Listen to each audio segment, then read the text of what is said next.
दोस्तों, उस रात जब मैं और आशीष काशी विश्वनाथ महादेव के दर्शन करने के लिए बनारस रेलवे स्टेशन से निकले, तो वहां से निकलने के बाद जो हुआ उसे सुनकर आप सभी के रोंगटे खड़े हो जाएंगे।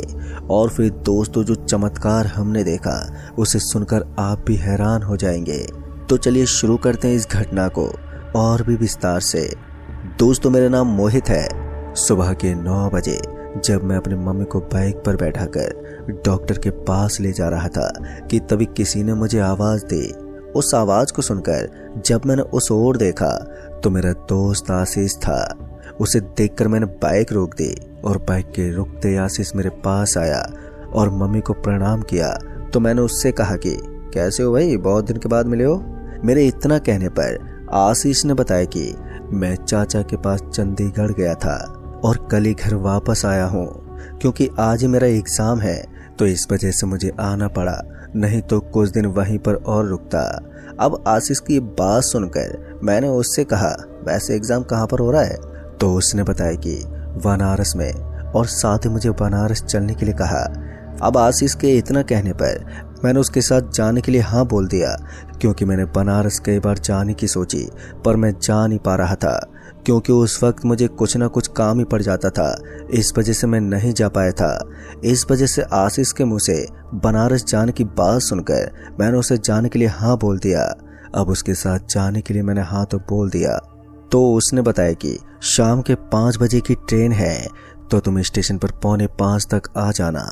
इतना बोलकर आशीष घर चला गया और उसके जाते मैंने बाइक को स्टार्ट किया और मम्मी को लेकर डॉक्टर के पास जा पहुंचा। तो मैंने देखा कि सुरेश डॉक्टर की जगह पर आज कोई और ही डॉक्टर था। उसे देखकर जब मैं उस डॉक्टर के पास गया तो मैंने उस डॉक्टर से सुरेश डॉक्टर के बारे में पूछा। तो उसने बताया कि आज वो नहीं आएंगे। तो मैं बिना सवाल जवाब किए वहां से वापस से मम्मी के पास आ गया। तो मैंने उन्हें सारी बात बताई। तो फिर मैं मम्मी को लेकर वहां से घर आ गया और उस वक्त का इंतजार करने लगा। जैसे ही 4 बजे तो मैं बनारस जाने के लिए घर से निकलकर रोड पर आ गया और ऑटो का वेट करने लगा।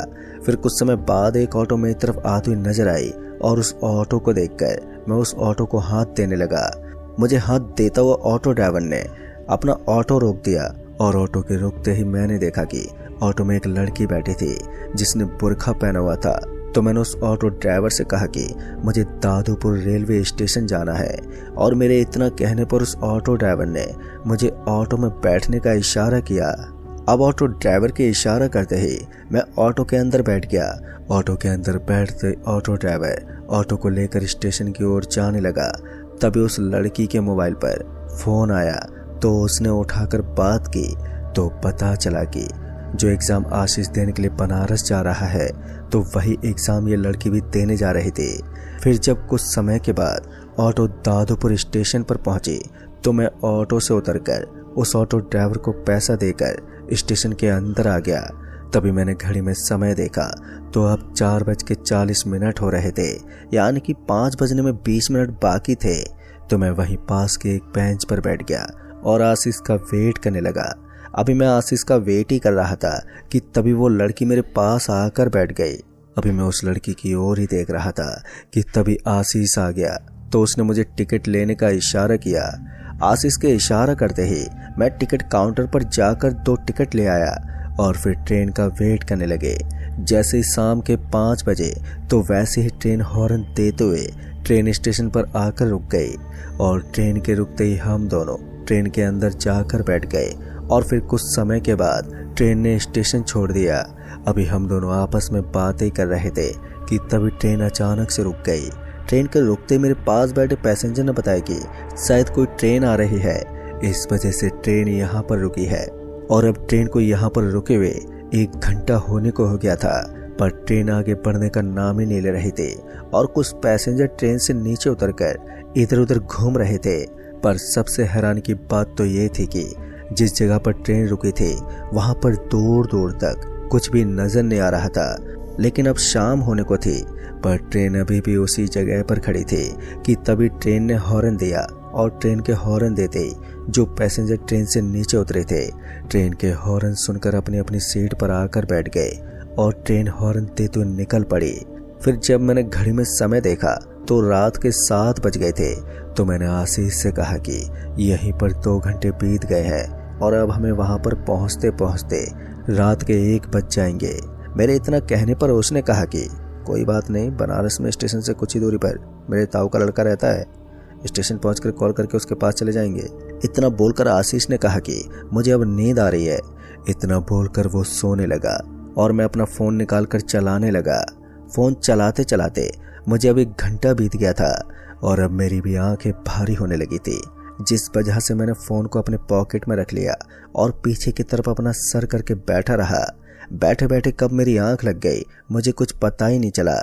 और फिर जब मेरी आंखें खुली तो ट्रेन स्टेशन पर रुकी थी। तो मैंने तुरंत ही आशीष को उठाया और हम दोनों ट्रेन से बाहर निकल आए। ट्रेन से बाहर आते ही मैंने आशीष को फ़ोन करने के लिए कहा और जब आशीष ने अपने ताऊ के लड़के को फ़ोन किया तो फ़ोन बंद था।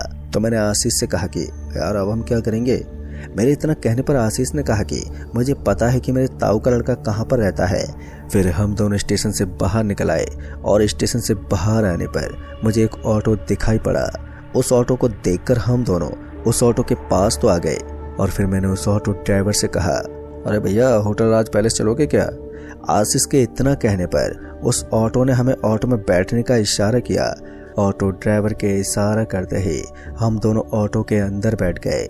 ऑटो में बैठते ही ऑटो ड्राइवर ऑटो को लेकर उस होटल की तरफ जाने लगा। तो मैंने आशीष से कहा, क्या तुम्हारे ताऊ का लड़का उसी होटल में रहता है।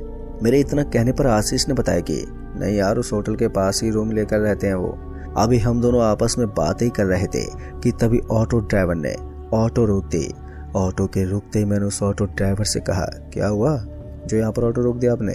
मेरे इतना कहने पर उस ऑटो ड्राइवर ने हमें सामने इशारा करते हुए देखने को कहा और जब हमने सामने की ओर देखा तो सामने कोई औरत खड़ी थी। अब उस औरत को देखकर ऑटो ड्राइवर डर से कांप रहा था। ऑटो ड्राइवर को इस तरह देखकर मैंने ऑटो ड्राइवर से कहा, क्या हुआ भाई जो तुम इतना डरे हुए हो। तो उसने बताया कि जो सामने दिख रही है वो कोई औरत नहीं बल्कि एक चुड़ैल है। ऑटो ड्राइवर की ये बात सुनकर हम दोनों के होश उड़ गए। अभी हम डरे ही सहमे ऑटो में बैठे ही थे कि तभी वो औरत हमारी तरफ आने लगी। उसे अपनी तरफ आता हुआ देखकर ऑटो ड्राइवर ऑटो से बाहर निकलकर भागते हुए पीछे की तरफ जाने लगा। ऑटो ड्राइवर को भागते हुए देखकर हम दोनों ऑटो से नीचे उतरकर हम दोनों भी उसी के पीछे पीछे भागते हुए जाने लगे। और जैसे हम भागने लगे तो वो औरत भी हमारे पीछे भागने लगी। पर सबसे हैरान की बात तो ये थी कि जहाँ पर हम थे वहाँ दूर दूर तक कोई भी नहीं था। चारों तरफ खामोशी पसरी हुई थी और हम तीनों वहाँ से भागते जा रहे थे कि तभी अचानक से वो औरत हमारे सामने आ गई। उसे सामने देखकर हम तीनों बहुत ही ज़्यादा डर गए थे।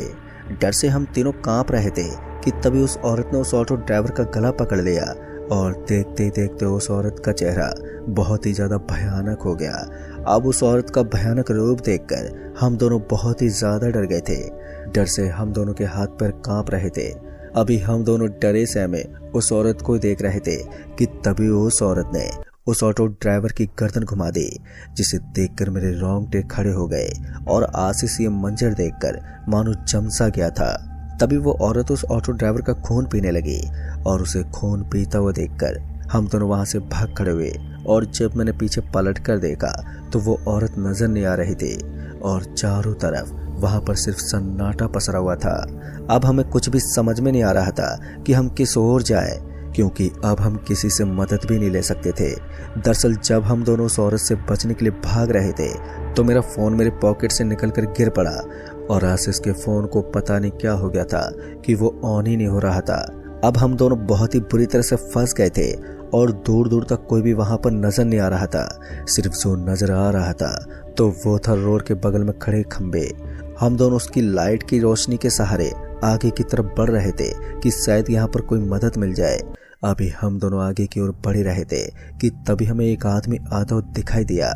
उस आदमी को देखकर हम दोनों उस आदमी के पास गए तो हमने देखा कि उस आदमी के बाल बहुत ही ज्यादा लंबे थे और साथ ही उस आदमी ने हाथ में डमरू ले रखा था और उसके साथ में एक बंदर भी था, जिसे देखकर लग रहा था कि ये कोई मदारी का खेल दिखाने वाला है। कि तभी उस आदमी ने कहा कि क्या हुआ जो तुम दोनों इतने डरे हुए हो। उस आदमी के इतना कहने पर मैंने उस आदमी को सारी बात बताई। अभी मैं उस आदमी से बात ही कर रहा था कि तभी वो औरत हमारी तरफ आती हुई दिखाई पड़ी। उस औरत को देखकर उस वक्त मेरी बोलती बंद हो गई। मुझे इस तरह देखकर जब उस आदमी ने पीछे की तरफ पलट कर देखा तो उस आदमी को देखते ही वो औरत हमारी तरफ आने लगी। फिर पता नहीं अचानक ही क्या हुआ कि वो औरत उस आदमी को देखकर वहीं पर रुक गई और उस औरत को देखकर ऐसा लग रहा था कि शायद उसने ऐसा कुछ देख लिया है जिससे कि वो डर रही थी। कि तभी वो आदमी उस औरत के पास जाने लगा और उस आदमी को जाता हुआ देख हम दोनों उस आदमी को रोकने की कोशिश करने लगे। अभी हम दोनों उस आदमी को रोकने की कोशिश ही कर रहे थे कि तभी अचानक से वो औरत गायब हो गई और उस औरत के गायब होते उस आदमी ने कुछ कहा पर हमें कुछ भी समझ में नहीं आया। तो मैंने उस आदमी से कहा कि वो औरत आपको देखकर डर रही थी। मेरे इतना कहने पर उस आदमी ने बताया कि वो मुझे देखकर नहीं, मेरे गले में पड़े लॉकेट को देखकर डर रही थी। अगर वो औरत मेरे पास आ जाती तो ये लॉकेट उस औरत को कैद कर लेता और फिर हमेशा के लिए वो मेरी गुलाम बन जाती। उस आदमी की बात सुनकर आशीष ने कहा कि पर ये बंदर तुम्हारे साथ क्या कर रहा है? आशीष के इतना कहते ही वो बंदर भूत के रूप में बदल गया। उसे देखकर हम दोनों बहुत ही ज्यादा डर गए थे क्योंकि वो बहुत ही ज्यादा भयानक था। कि तभी उस आदमी ने कहा कि डरो मत, ये तुम्हें कुछ नहीं करेगा। उस आदमी के इतना कहते ही वो भूत बंदर के रूप में फिर से बदल गया। कि तभी उस डमरू के अंदर से अजीब तरह की आवाज आने लगी और उस आवाज को सुनकर मैंने उस आदमी से कहा कि ये कैसी आवाज आ रही है? मेरे इतना कहने पर उस आदमी ने जो बताया तो उसे सुनकर तो हम दोनों के रोंगटे खड़े हो गए। दरअसल उस आदमी ने बताया कि इस बंदर की तरह कई और भी चीजें इस डमरू के अंदर कैद है। और उस आदमी की ये बात सुनकर मैंने उस आदमी से कहा कि हम तो आपको मदारी का खेल दिखाने वाला समझ रहे थे पर आप तो बहुत बड़े तांत्रिक हो। मेरे इतना कहने पर उस आदमी ने कोई जवाब नहीं दिया और हमें अपने साथ चलने के लिए कहा। उस आदमी की ये बात सुनकर हम दोनों उस आदमी के साथ जाने लगे क्योंकि यहाँ पर रुकना भी ठीक नहीं था। इस वजह से हमने उस आदमी के साथ जाना ठीक समझा। अभी हम दोनों उस आदमी के पीछे पीछे ही जा रहे थे कि तभी उस आदमी ने हमें इशारा करते हुए सामने देखने को कहा। और जब हमने उस ओर देखा तो आशीष ने कहा कि यहीं पर तो मेरे ताऊ का लड़का रहता है। अब ये देखकर हम दोनों बहुत ही खुश हो गए। अभी हम दोनों सामने की ओर ही देख रहे थे और जब हमने पीछे की ओर देखा तो वो आदमी नहीं था। अब ये देखकर मैं समझ गया कि वो आदमी कोई और नहीं बल्कि स्वयं महादेव थे जो हमें उस औरत से बचाने के लिए यहाँ पर स्वयं आ गए थे। फिर हम दोनों महादेव का नाम लेते हुए आशीष के ताऊ के लड़के के रूम पर पहुंच गए। तो उसके ताऊ के लड़के ने पूछा कि अरे भाई इतनी रात को कहाँ से आए हो? जिस पर आशीष ने उसे सारी बात बताई। आशीष की ये बात सुनकर उसे यकीन नहीं हो रहा था कि महादेव ने हमें साक्षात दर्शन दिए हैं। फिर हम तीनों लोगों ने भगवान शिव को साक्षात प्रणाम किया और फिर सो गए। फिर अगले दिन सुबह जब नींद खुली तो मैंने घड़ी में समय देखा तो सुबह के 6 बज गए थे। फिर हम सभी महादेव के दर्शन करने के लिए निकल पड़े। वहां पर पहुंचकर हम तीनों ने गंगा में डुबकियां लगाई और फिर जब हमारा कार्य वहां पर संपन्न हो गया तो हम वापस से अपने घर के लिए आ गए।